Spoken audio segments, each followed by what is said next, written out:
আসসালামু আলাইকুম। Cooking today 24 চ্যানেলে আপনাদের সবাইকে স্বাগতম জানাচ্ছি আরও একটি নতুন ভিডিও দেখার জন্য।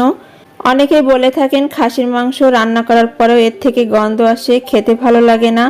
তবে আপনি যদি সঠিকভাবে খাসির মাংসটা রান্না করতে পারেন তাহলে কিন্তু এর থেকে গন্ধটা চলে যাবে খাওয়ার সময়, আর অন্য কোনো মাংসের থেকে স্বাদ কিন্তু কোনো অংশে কম থাকবে না। এখন চলুন গন্ধ দূর করে কিভাবে পারফেক্টভাবে খাসির মাংস রান্না করবেন তার পুরো একটা প্রস্তুত প্রণালী দেখিয়ে দিই। প্রথমে একটা পাত্রে 1 কেজি পরিমাণ খাসির মাংস ভালোভাবে ধুয়ে পানি ঝরিয়ে নিয়েছি। এখন এই মাংসের ভিতরে দিয়ে দিচ্ছি 2 চা চামচ আদা বাটা, 1.5 চা চামচ রসুন বাটা, 1.5 চা চামচের মতো হলুদের গুঁড়া, মরিচের গুঁড়া 1/2 চা চামচ, 1 চা চামচ লাল মরিচের গুঁড়া। আর এখানে অবশ্যই আপনার পছন্দ অনুযায়ী ঝালটা কম বেশি করতে পারেন। এরপরে এখানে দিয়ে দিচ্ছি স্বাদ মতো কিছুটা লবণ, দিয়ে দিচ্ছি 1 কাপ পেঁয়াজ বাটা।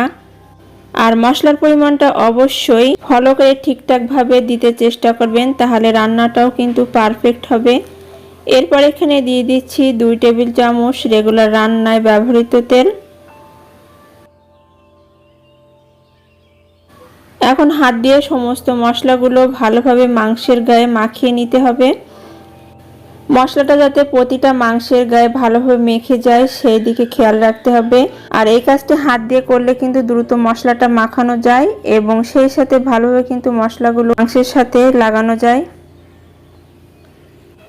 মশলাগুলো প্রতিটি মাংসের টুকরায় ভালোভাবে মাখানো হয়ে গেলে এটাকে রেস্টে রেখে দেবো আধা ঘন্টার মতো।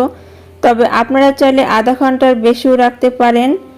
এটা যত বেশি সময় ধরে রেস্টে রাখবেন তত বেশি মাংসটা কিন্তু সফট হবে এবং খেতেও ভালো লাগবে। আধা ঘন্টা রেস্টে রাখার পরে মাংসটাকে রান্নার জন্য চুলায় একটা প্যান বসিয়ে তাতে দিয়ে দিচ্ছি 1/2 কাপ সয়াবিন তেল। এখন এই তেলের ভিতরে দিয়ে দিচ্ছি 2টি তেজপাতা, ছোট সাইজের 3 থেকে 4 টুকরা দারুচিনি, 3টি এলাচ, 3টি লবঙ্গ।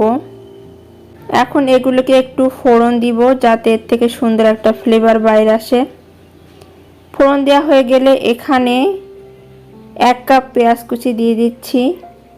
পেঁয়াজটা 1 থেকে 2 মিনিটের মতো নেড়ে ছেড়ে এখানে আগে থেকে মশলা দিয়ে মাখানো যে মাংসটা ছিল সেটা এখানে দিয়ে দিব।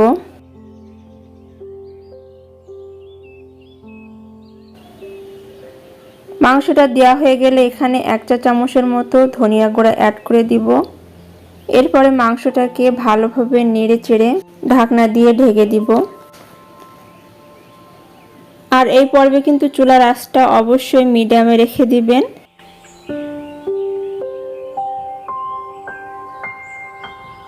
পাঁচ মিনিট পরে ঢাকনাটা উঠিয়ে নিয়েছি আর নেড়ে চেড়ে দিচ্ছি। আর মাংস থেকে কিন্তু অনেকখানি পানি বাইরে হয়ে এসেছে। এখন এটাকে আবারও ঢাকনা দিয়ে ঢেকে দিব এবং আরও 5 মিনিট পরে ঢাকনাটা উঠিয়ে নিয়ে এখানে নেড়েচেড়ে দিচ্ছি।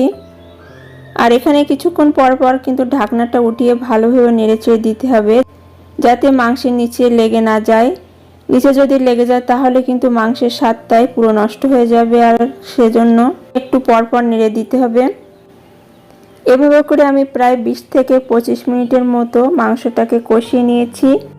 আর এর ভিতরে যে এক্সট্রা পানি ছিল সেটাও কিন্তু শুকিয়ে গিয়েছে।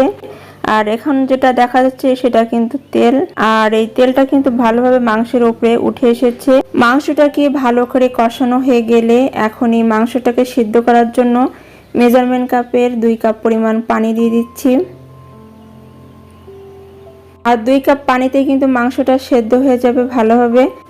আর মাংসটা রান্নার ক্ষেত্রে কিন্তু আপনি যত বেশি সময় ধরে মাংসটা কষাতে পারবেন ততই কিন্তু মাংসের স্বাদটা কিন্তু ভালো আসবে।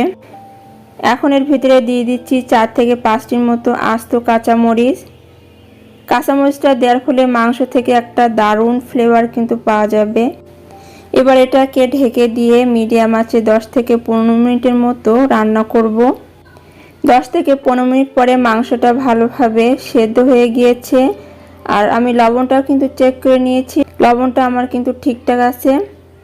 এখন এখানে 1 চা চামচের মতো ভাজা গরম মশলার গুঁড়া দিয়ে দিচ্ছি। গরম মশলার গুঁড়াটা দিয়ে আবারও ভালোভাবে নেড়েচেড়ে এটাকে আরও 5 মিনিটের মতো চুলায় রেখে দিচ্ছি। 5 মিনিট পরে ঝোলটা অনেকটাই কিন্তু কমে এসেছে আর রান্নাটা প্রায় কিন্তু আমার হয়ে এসেছে।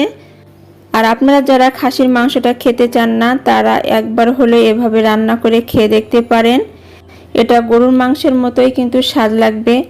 আশা করছি আজকের রেসিপিটা আপনাদের কাছে ভালো লেগেছে। আর যদি ভালো লেগে থাকে তাহলে অবশ্যই ভিডিওটিতে লাইক, কমেন্ট এবং শেয়ার করবেন। এতক্ষণ ভিডিওটি দেখার জন্য ধন্যবাদ। পরবর্তী ভিডিও দেখার আমন্ত্রণ জানিয়ে এখানেই বিদায় নিচ্ছি। সবাই ভালো থাকবেন, সুস্থ থাকবেন। আল্লাহ হাফেজ।